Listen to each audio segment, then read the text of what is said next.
an donna juillet kɔnɔna la bi y'o tile fɔlɔ ye tɛnɛ juillet kalo tile fɔlɔ san 2020 ani diɲɛ fanta a naani bɛɛ lajɛlen fɛ minnu sɔgɔlen don an na Mali kunnafoni bɔlɔlɔsiraw sanfɛla fɛ aw bɛɛ lajɛlen ni ɲantuma aw bisimila a ka kunnafoniyaw kɛnɛ kan.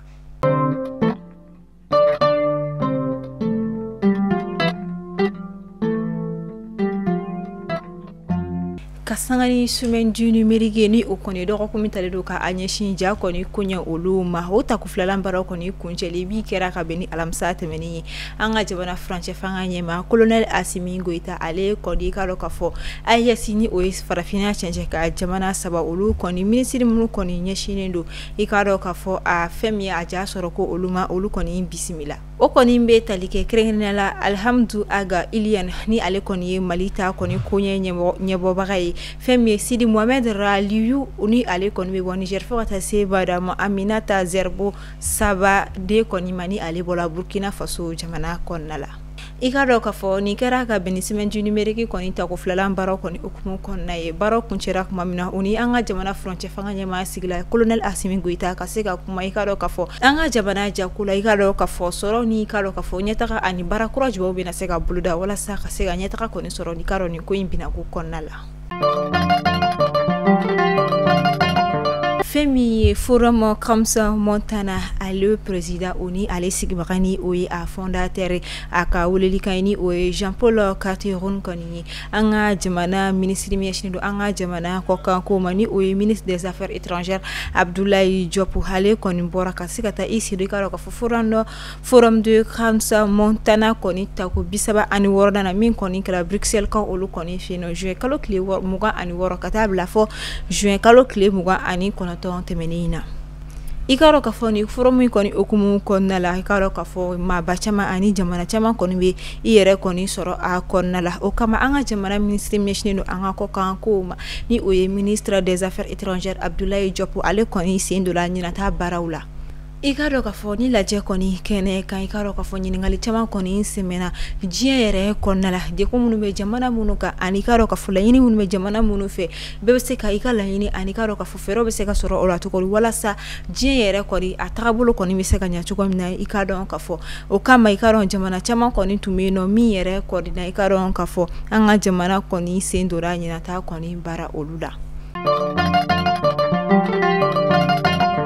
Femi ka dɔn ka fɔ Niger ministre mini a bɛ fɔ ale ma ministre des affaires étrangères et de la coopération des Nigériens à l'extérieur ni o kɔni son excellence Bakari Yawu Sangare kɔni ye ale kɔni ye ka dɔn ka fɔ Union européenne kɔni ambassade maaw kɔni bisimila Niger dugu kɔnɔna la minnu yɛrɛ kɔni ɲɛminɛlen tunu madame Jamila Asayidi kɔni fɛ min ni ale yɛrɛ kɔni bila kun ye ka dɔn ka fɔ Union européenne min bɛ Niger ka olu kɔni fɛ yen nɔ olu ka koɲɛ olu ɲɛnabɔli ma. Sigi kɛra arabadon tɛmɛnen juin kalo tile 26 san 2024 laɲini tɛ dɔwɛrɛ i ka dɔn ka fɔ Union européenne ani Niger jamana bɛ se ka u bolo to ɲɔgɔn bolo cogo min na walasa u bɛ se ka baara kuraw boloda ani ka se ka fɛɛrɛ kuraw kɔni sɔrɔ sigi kɛra ka i ka dɔn ka fɔ Niger ministre min kɔni ɲɛsinen don i ka dɔn ka fɔ jamana kɔni kɔkanko ma ani jamanaden minnu kɔni bɛ jamana kɔkanna olu la a ye a yira ka fɔ basi tɛ olu fɛ yen nɔ ni a y'a sɔrɔ jɛɲɔgɔnya ni baaraɲɔgɔnya kɔni bɛ se ka kɛ ka sɔrɔ Niger jamana kɔni ka yɛrɛya bɛ a bolo ka taa sɔrɔ idan dɔ fɛnɛ bɛ yen nɔ ni o kɔni olu ma sako ni o kɔni ye condition olu kɔni ye. A kɛra an ka jamana faaba kɔnɔna la Bamako kɛrɛnkɛrɛnnenya la commune 6 ni o ye commune 6 kɔnɔna ye i ka dɔn ka fɔ ɲɛmakɔrɔ polisilakaw olu kɔni ye u bolo kɛ i ka dɔn ka fɔ fɛn min ye banbagaci wale maa dɔw kɔnɔna wali ma binkani wale kɔni kɛbaga dɔw kɔnɔna minnu yɛrɛ kɔni tun ye maa saba de cɛkɔrɔba kelen ani sifina ka fila ni maa ninnu kɔni tun ɲininen don kosɛbɛ i ka dɔn ka fɔ Bamako faaba kɔnɔna la ka d'a kan u ye binkani wale caman kɛ wa kuma o kuma ni u minɛla ka u bila faamaw ka bolo kan u bɛ bali ka bila tuguni o kɔni kabako ye. O de kama fɛn min ye sifin commissaire yɛrɛ kɔni ni ale Bubakar Dumbiya o de kɛlen na a kɔni laɲini kɛ a kɔni ɲɛmaw fɛ u ka se ka yamaruya di a ma a ka se ka wuli ka jɔ kɛ ka se ka garan kɛ ni ma kofɔlen ninnu kɔnɔna o de kɔni kama ani a ka dangani o kɔni adjoint chef de police Abubakar Sidiki Toure ye unu kɔni wuli ka jɔ kɛ min na fɛn min ye tarata don tɛmɛnen juin kalo tile 25 u kɔni sera ka garan da ni ma saba kofɔlen kɔnɔna i ka dɔn ka fɔ ma fɔlɔ o kɔni de ko hama ale si bɛ taa fo san 58 na filala ni ale bɛ wele ko bulo ale si bɛ san 32 la u bɛɛ la dɔgɔmani u bɛɛ la si fitinitigi o de ye kɔni ye san 26 de ni ale bɛ wele ko dara ka sani u ka bin kan lawan kɔni kɛli ye u kɔni bina muso la ka dɔ de kɔni kan ni ale yɛrɛ kɔni bɛ bɔ ɲama kɔrɔ tuma min na a kun bɛ k'i kunda ka taa a yɛrɛ kɔni ka so kan u ye bin kan ni muso in kɔni u bina kan ka marifa jɔ a la a k'a ka bolofɛn di walima u k'a ci a la o de la ale jiginna ka bɔ a ka moto kura sanfɛ ka o di u ma u tagara ni o kɔni ye kuma min na o kɛra muso in na a kɔntara i k'a dɔn ka fɔ plainte kɔni walima a taara déclaration kɔni kɛ i k'a dɔn ka fɔ commissariat de police kɔni na sɛgɛsɛgɛliw ni wulikajɔ kɛlen kɔfɛ a yirala ka fɔ maa caman de kɔni kun taara i plaigner ni maa 3 nu kɔnɔ minnu bɛ taa fɔ ko cɛkɔrɔba kelen ani k'a dɔn ka fɔ sifinnaka 2 kuma caman fana u bɛ minɛ minnu yɛrɛ la u bɛ déférer kuma dɔw la yɛrɛ ka taa kaso bonba la nka kabako i bɛ bali k'a ye tuguni ko u bilala o de kɔni kama juin in na u minɛna wagati min na i k'a dɔn ka fɔ maramafɛn caman de kɔni yera u bolo ko mani ye i ma mɛn si la de sinon sitigi b'a bɛɛ de ye wa sitigi bɛ a bɛɛ de mɛn an bɛ taa Segu falajɛ ni wagati na i k'a dɔn ka fɔ cɛ dɔ kɔni fɛn min k'a dɔn ka fɔ sigana kɔni kɛra la ka d'a kan k'a kɛra a yɛrɛ kɔni woloden kɔni sata ye ka d'a kan i k'a dɔn ka fɔ ka sanga ni araba 2 juin kalo tile 20 wagatiw la fɛn min nɛgɛ kan 19 wagatiw la i k'a dɔn ka fɔ ni cɛ in kɔni ye a den kɔni ta ka i kunda na i k'a dɔn ka fɔ dɔgɔtɔrɔso kɔni kan ka d'a kan den kɔni kun ti ka i k'a dɔn ka fɔ bɔ fosi de kɛ a yɛrɛ la tuguni min kɔni ye mouvement o kɔni ye fakɛ kɔni ka ɲɛfɔli la i k'a dɔn ka fɔ dɔgɔtɔrɔw ye a ye a yira ka fɔ ko fɛn min k'a dɔn ka fɔ azimi ni o kɔni ninakilila bana ko o dɔ de kɔni kun bɛ dennin na ko a kɔni crise de kɛ ni a bɔra ka bi k'o la a kɔni ma bɔ a nɔ la tuguni ale y'a ta ka na ni a ye labita ni so tuma min na a nana ni den a ka kuma fɔlenw kɔni na dɔgɔtɔrɔw ye sɛgɛsɛgɛli kɛ sɛgɛsɛgɛliw kɔnɔna la u kɔni ma tagamasiri fosi de min bɛ a yira ka fɔ ko den kɔni ye crise de kɛ walima ko azimi de kɔni b'a la ni o ye a to a nana yɛrɛ sɔrɔ ni lahalaya ninnu kɔnɔna la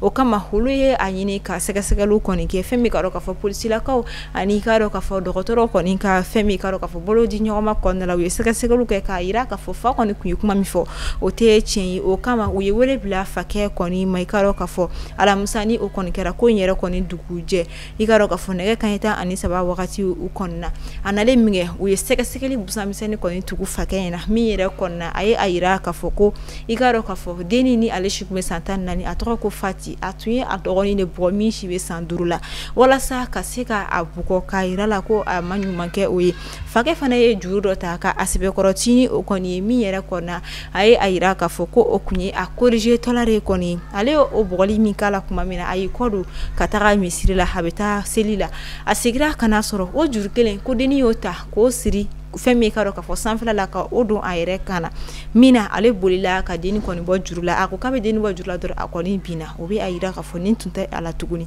o la a bolila k'a ta ka sini kun da n'a ye k'a dɔn ka fɔ Segu lapitaniso min a bɛ fɔ o ma ko hôpital Namakɔrɔfɔnba o kɔni ma tuma min na ni a y'o kuma fɔ fɛn min k'a dɔn ka fɔ commissaire ni a ka cɛdenw fana bolila ka u kunda i k'a dɔn ka fɔ o lapitaniso kɔni kan walasa ka se ka taa yelen kɔni da ko in kan fɛn min k'a dɔn ka fɔ sɛgɛsɛgɛliw bɛɛ lajɛlen kɔni kɛlen polisilakaw ani dɔgɔtɔrɔlakaw olu kɔni fɛ a yirala k'a fɔ ko dennin kɔni tanyana ka sabu kɔni kɛ ni fa ka ni ciliwale ninnu kɔni o kama tɛnɛndon tɛmɛni fɛn min ye juin kalo tile 24 sanba 2024 fakɛ min ni ale yɛrɛ kɛra a den saya kɔni sababu ye ale kɔni defirila ka taa kaso bonba kɔni na ka d'a kan a kɔni yirala k'a fɔ ko ale de kɛra ni walejugu kɛba ye o kama weleweledakan kɔni bilala ka taa masa bɛɛ lajɛlen ma fɛn min k'a dɔn k'a fɔ bugɔli kojugu ani k'a dɔn ka fɔ ɲagili kojugu u ko o dabila denw kɔnɔna n'u ye ko kolon kɛ fɛrɛ wɛrɛ ka sɔrɔ ka a yira u la u ma ko ɲuman kɛ min kɔni bɛ kɛ ka sɔrɔ a ma kɛ ni bugɔli ni waleya cɛjugu ye k'a kɛ o den na ka d'a kan hali maa dɔ bɛ minnu dimina u den kɔrɔ u b'a bon ni maramafɛnw ni fɛn caman wɛrɛ kɔni ye wagati kelen na an bɛ segin ka na Bamako tuguni falajɛ Bamako faba kɔnɔna la ni ale bɛ Bamako commune 6nan kɔnɔna la a yirala fana ko dɔ fana kɔni ye a dɔgɔnin bugɔli min fana kɔni kɛra o fana kɔni sata ye tuguni ka d'a kan o kun ye sifinnaka cɛmisɛnnin dɔ kɔni don min yɛrɛ kɔni a tun bɛ ɲɛnaminimafɛnw de ta kuma dɔ la ni wari tɛ a bolo a bɛ bɔ a bɛ nɛgɛkolon ta a bɛ taa olu feere a bɛ warimisɛnnin min sɔrɔ la a bɛ to o don a ka fɛn kirikara ninnu na ka o min don dɔ la ta kɛla wari tɛ a kun nɛgɛ gana a la o la o y'a sɔrɔ a ye sokɔnɔna fɛnw kɔni lajɛ kuranfili minnu bɛ ka olu ta ka to olu jeni a y'u jeni tuma min na k'o den k'o bɔ ka taa o feere ko o kɔni don a ka ɲɛnaminimafɛn kɔni na o de wagati la sa bamuso kɔni kɛlen ka o ye o maja bamuso ye a ye den kɔni minɛ ɲangili sira kan ka di a kɔrɔkɛ ma ko kɔrɔkɛ ka awti fo a k'a dɔn k'a fɔ k'a ye kojugu kɛ a kana a dafa fila tuguni tili kɛ cogo juguya cɛnin kɔni sara ka d'a kan kɔrɔkɛ tora k'a bugɔ kabini a bɛ kule a bɛ yɛrɛ firifiri fo ka n'a kɛ kulekan tununa la kumada tununa a la a tɛ ka se ka firifiri a tora a nɔ la o wagati de la u gɛrɛla k'a lajɛ ka sɔrɔ cɛnin kɔni tɛ ni la tuguni ale kɔni saya sabu kɔni kɛra nin ye fɛn bɛ k'a dɔn k'a fɔ wagati kelen kɔni na fɛn bɛ k'a dɔn k'a fɔ an ka jamana lakana tigilamɔgɔw n'o ye polisilakaw ye wulikajɔ fɛnɛ kɛ o kelen na i k'a dɔn k'a fɔ kɔrɔkɛ kɔni y'i ɲagili sɔrɔ ani min ka kan ka d'a kan hali n'a sɔrɔ dɔgɔnin tun bɛ ɲɛnaminimafɛnw ta kɔrɔkɛ kɔni y'a ci fo ka kɛ a sata ye nin kabako kɔni fila kɛra an ka jamana kɔnɔna la dɔgɔkun tɛmɛnen na a bɛ maa dabali ban kosɛbɛ an b'a fɔ ala k'an an kisi nin n'a ɲɔgɔnna masiba ko ma ala kana kɛ an yɛrɛ ma surunyamɔgɔw kɔni sata ye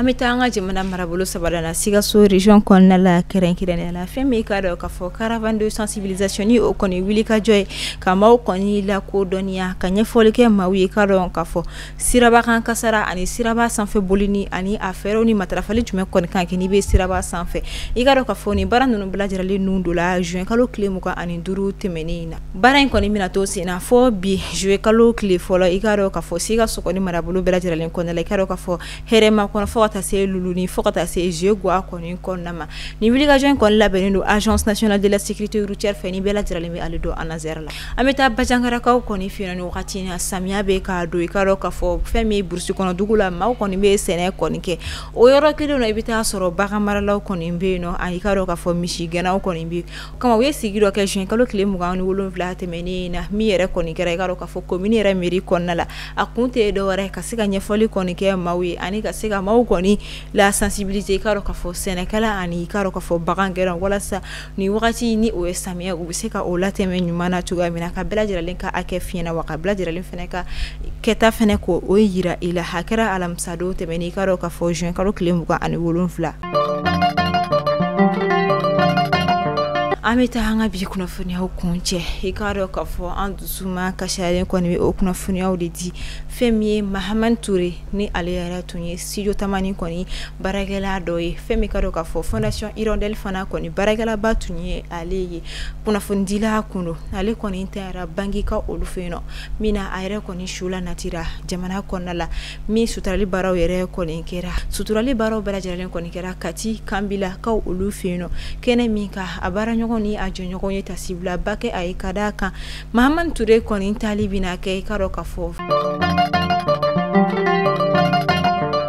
o kɔfɛ fɛn min ye Madu Sangare ni ye ale tɔgɔ fɔ bɛɛ bɛ ale dɔn kɛrɛnkɛrɛnnenya ni maaw bɛ ale wele ko peni peni fɛn min ye wasolonka don donso kɔni fɔla don a tugura fɛn min ŋana caman kɔ i k'a dɔn k'a fɔ soma caman b'o la donsoba caman b'o la ŋara caman b'o la a ye ɲagarafɔli caman kɛ cɛbaw caman ye ale fana tununa ale tagara i da an b'a fɔ cɛbaw tɛ tunu u bɛ taa u lafiya de u k'u da saya ye dugukolo kana fara ni u ye ala ka badabada dali nɔgɔya u ye ala k'an fama ni ɲɔgɔn maba saya caman ma an bɛ taa seko ni dɔnko binna kun kan Worokiya Tarawele ni ale tɔgɔ fɔ mɔgɔ dogolen tɛ wagati laban na tɔgɔ bɛ fɔ kunnafoniyaw la kosɛbɛ a jaw bɛ tɛmɛ bɔlɔlɔsiraw sanfɛ ani yɔrɔ caman na min na ale yɛrɛ kɔni minɛlen don nin wagati na Italikaw fɛ yen nɔ ka sabu kɛ mandat d'arrêt international dara ale kan min kɛra a n'a furucɛ ni ɲɔgɔn cɛ denko ta la a ka kiiriw bɛɛ lajɛlen bilalen don ka sini juillet kalo tile 2 tarata kɔnɔ ni ala ma basi kɛ an b'a fɔ ayiwa ala ka jisumakɛ a ko fure ala ka fɛn min ka dɔn k'a fɔ Worokiya Tarawele a kun kɔrɔta nin ko in na k'ala ka ni muso tora denko la a tora to ko la diɲɛ bɛɛ de bɛ ban muso den na ale de bɛ jɔn n'a ye wa nin ye a sɔrɔ a denko de la an b'a fɔ ala ka dɛmɛ kɛ nin ko in na ko wulu bɛ min ye sufɛ n'a bɛ si ka wawo ci saga ɲɛ b'o kelen na nka a tɛ fɛn fɔ ni ne bɛ dan sigi an ka bi kunnafoniyaw la ani cɛw ka lamɛnli ko ɲuman na aw sɔgɔlen to Mali kunnafoni bɔlɔlɔsiraw la kunnafoni jɛlen min sɔrɔ yen de ala k'an bɛn a ɲɔgɔn wɛrɛ ma ala k'an si jɔ kɔnɔ